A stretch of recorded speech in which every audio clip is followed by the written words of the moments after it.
Monsieur Marbeau, alors pour la liste pour rassembler le rappel, je pose donc ma grande question.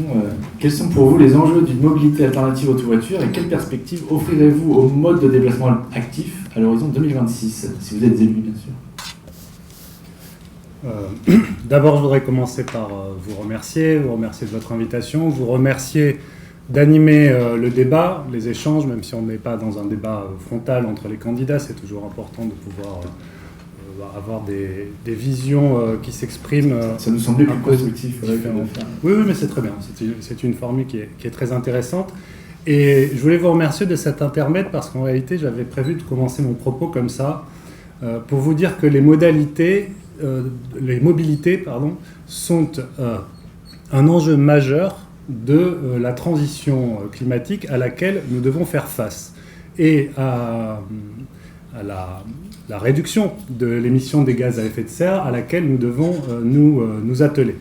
Les mobilités, c'est un volet majeur de cette transition climatique. Il n'y a pas que ça, naturellement. Il faut travailler sur la transition alimentaire, il faut travailler sur la transition énergétique, notamment les économies d'énergie, l'isolation des logements, etc. Mais les mobilités sont une part majeure de ce travail de transition climatique dans lesquelles, moi je suis persuadé que les villes doivent se jeter corps et âme. Je suis signataire avec 100 autres candidats à une municipalité, une présidence d'intercommunalité, aglo-métropole, ou avec d'autres présidents d'associations d'élus, d'un manifeste, d'une tribune par laquelle nous nous engageons dès 2020 à organiser une COP26 des territoires. Parce qu'on le voit bien depuis la COP21, qui a fixé des objectifs assez ambitieux, mais finalement pas tant que ça, de réduction des gaz à effet de serre, les États sont inactifs dans la poursuite de ces objectifs. Et donc, moi je pense qu'aujourd'hui, ce combat-là, il passe par le niveau local et par les collectivités locales. Sur le volet mobilité, évidemment, la COP26, et donc ce sera la COP26 territoriale, consistera à mettre autour de la table tous les acteurs du territoire, en se fixant à nous-mêmes des objectifs de réduction de gaz à effet de serre ambitieux, en tout cas chiffrés, avec un plan d'action pour y arriver. Et là-dedans, évidemment, les mobilités tiennent un rôle majeur. Un rôle majeur dans lequel doit œuvrer l'institution publique. L'institution publique, ville, agglomération, syndicat mixte des transports urbains, POBERN Mobilité, comme on l'appelle aujourd'hui, doit avoir, à mon sens, une politique très volontariste dans ce domaine-là. À l'instar un peu de ce que fait Anne Hidalgo à Paris, avec une politique municipale qui va dans le sens de l'intermodalité, du report modal et des transformations des comportements. Je crois néanmoins que, et c'est le principe des COP, que l'institution publique doit avoir une politique volontariste, mais qu'elle doit aussi aider les autres acteurs à mettre en adéquation leur comportement. Ça veut dire par exemple que, et je suis surpris qu'on n'en ait pas encore parlé ce soir, il faut travailler avec toutes les entreprises des plans de déplacement d'entreprise. C'est fondamental.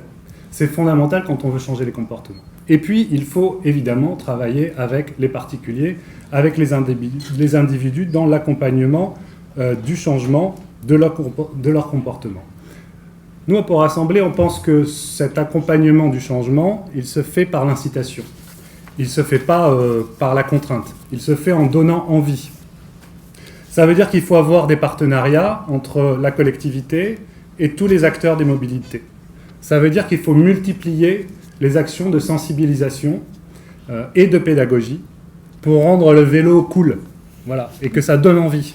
Ça donne envie. Et je pense que ce travail, il commence dès le plus jeune âge.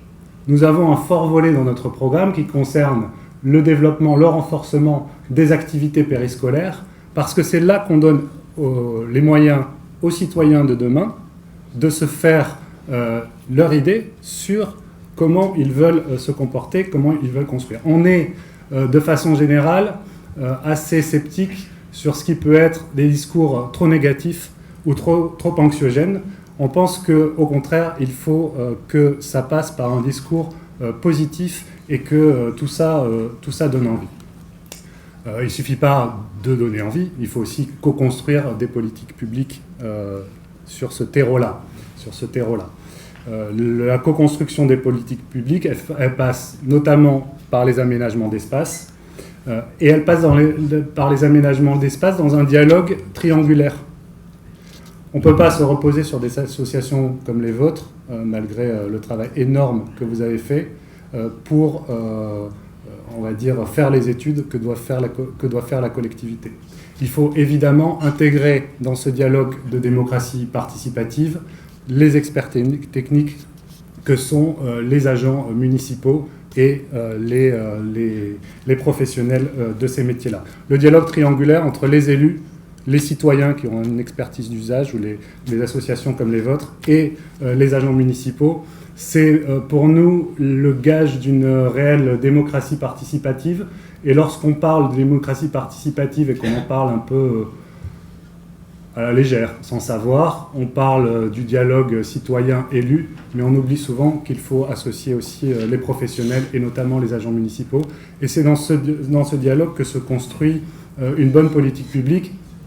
J'ai pour ma part, lorsque j'étais maire adjoint chargé du quartier Pau Sud, à proximité d'ici, mené avec le conseil de quartier la sécurisation et le réaménagement de l'abord de toutes les écoles du quartier, précisément 3,5 sur 5, parce qu'on n'a pas eu le temps de finir les 5 écoles du quartier, mais chacune des écoles, chacun des abords d'école que nous avons travaillé, aménagé, sécurisé, a été une réussite parce que nous l'avons fait dans cette co-construction. Vous sauriez nous citer ces écoles en l'occurrence ? Oui, il y avait Le Buisson, La Puyade, Les Lauriers, et on avait commencé à travailler sur Sainte-Ursule.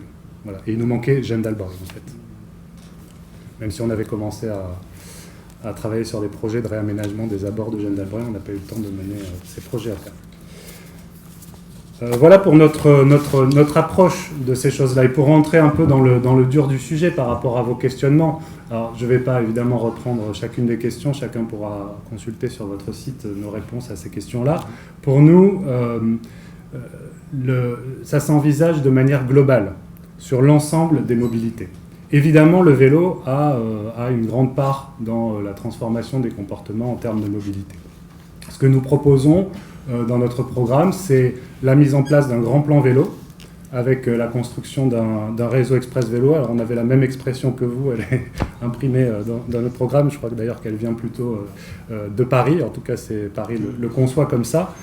Et donc nous voulons reprendre ce modèle-là et l'appliquer à Pau, à l'agglomération paloise. Nous proposons également la baisse de l'abonnement annuel vélo ID-Cycle. On sait qu'il y a beaucoup de demandes et beaucoup d'attentes, et le doublement du nombre de vélos mis à disposition. Abonnement très peu cher aujourd'hui, il faut le dire, comparé à d'autres villes.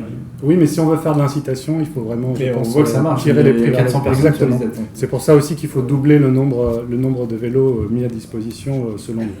On le voit très bien, on ne peut plus se permettre de passer d'une piste cyclable à une voie, à une voie de bus, à une voie de circulation, puis longer une file de stationnement. Tout ça n'est plus acceptable, et la création d'un réseau express vélo permettra essentiellement de sécuriser les pratiques vélo en connectant ces voies sécurisées les unes aux autres pour que les trajets puissent se faire d'un bout à l'autre de l'agglomération sur ce type de voies sécurisées, avec une réelle continuité, la création de sas évidemment au croisement, et le maillage avec le réseau secondaire, puisqu'on sait qu'on ne peut pas faire des pistes sur toutes les voies, de la ville et de l'agglomération, mais il faut travailler le maillage avec le réseau secondaire, et nous sommes très favorables, comme vous l'avez proposé, à l'instauration de quartiers îlots, en retravaillant l'ensemble des cheminements dans ces quartiers, parce que tous les cheminements ne passent pas par les voies routières. On avait également travaillé avec le conseil de quartier Pau Sud à l'époque, l'ouverture des impasses routières aux mobilités douces avec un panneau adapté, ce qu'on appelle le C13D, mais enfin peu importe. En tout cas, techniquement, on avait lancé cette... Pardon ? Panneau voie verte, je pense. C13B. Non, c'est le panneau impasse ouverte, impasse débouchante, voilà. Exactement.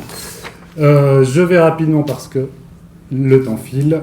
Sur les transports en commun, pour nous, la mobilité vélo doit s'adosser sur les transports en commun avec une montée progressive de la gratuité.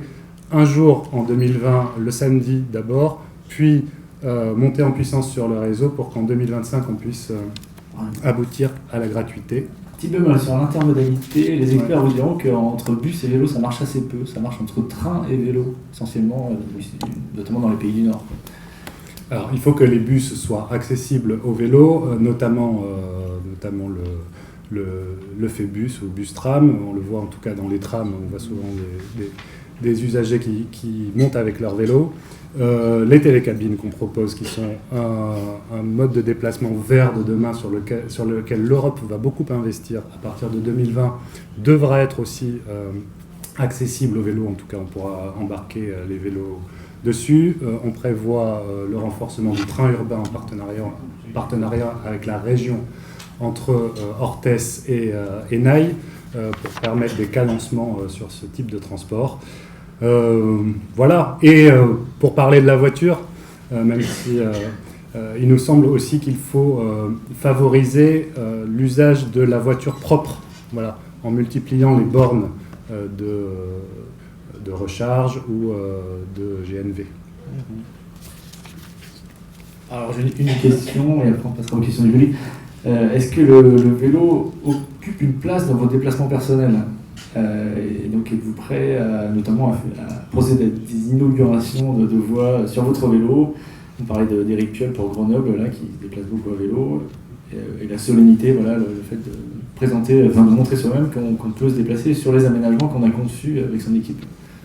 Oui. Alors, moi, j'habite et je vis en centre-ville et je travaille en centre-ville, donc je me déplace beaucoup à pied.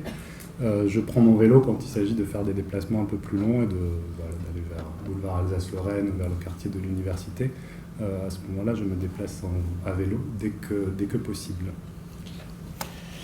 Allez, une petite question sur ça. Je vais la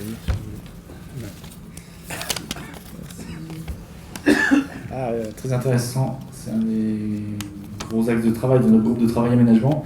Que proposez-vous pour sécuriser les ronds-points ? Alors, effectivement, c'est un gros point. C'est un gros point noir, je dirais, l'insertion des vélos dans les ronds-points. Pour ma part, il me semble que dès que possible, et à Pau, on a plutôt cette possibilité-là. Donc il ne faut pas la négliger, il faut chanter les ronds-points en fait. Et avoir des pistes cyclables qui permettent de contourner le rond-point par l'extérieur. Parce qu'insérer un vélo dans une circulation de rond-point, c'est très compliqué, même si on fait des voies en bordure de rond-point, enfin, c'est quand même très très compliqué. À condition d'avoir de l'espace pour le faire, quoi. Oui, mais à Pau, encore une fois, on a quand même des voies qui sont assez larges et les ronds-points nous permettent ça. On n'est pas dans un espace très contraint. Évidemment, il y a des ronds-points plutôt réduits, mais de façon générale, pour qui connaît la ville, les ronds-points sont plutôt vastes, donc ça permet d'aménager ça. Alors, dans nos échanges avec les services, nous, ce qu'on a vu, c'est que pour gagner de la place, il faut aussi prendre de la place à la voiture. Parfois, on a deux voies qui rentrent dans le rond-point, et il faudra en supprimer une pour gagner de la place et y faire passer le vélo. Et ensuite l'introduire dans un couloir périphérique. Oui, mais je ne suis pas du tout contre ça. Voilà, les services ne sont pas forcément favorables, parce qu'on voit qu'après, ça fait des remontées de voitures, des ralentissements, voilà, donc il faut permettre à tout le monde de se déplacer, alors de changer de mode de déplacement. Voilà. Bien sûr, mais c'est ça tout l'enjeu pour nous de l'accompagnement des changements de comportement. C'est-à-dire que plus on permettra au vélo d'être sécurisé, plus on va avoir d'utilisateurs, moins on aura besoin de laisser de place à la voiture, et c'est comme ça qu'on progresse, sans frustrer qui que ce soit, mais tout en faisant évoluer les comportements. Pour moi, c'est le rôle du politique et de la politique. Une petite question en plus.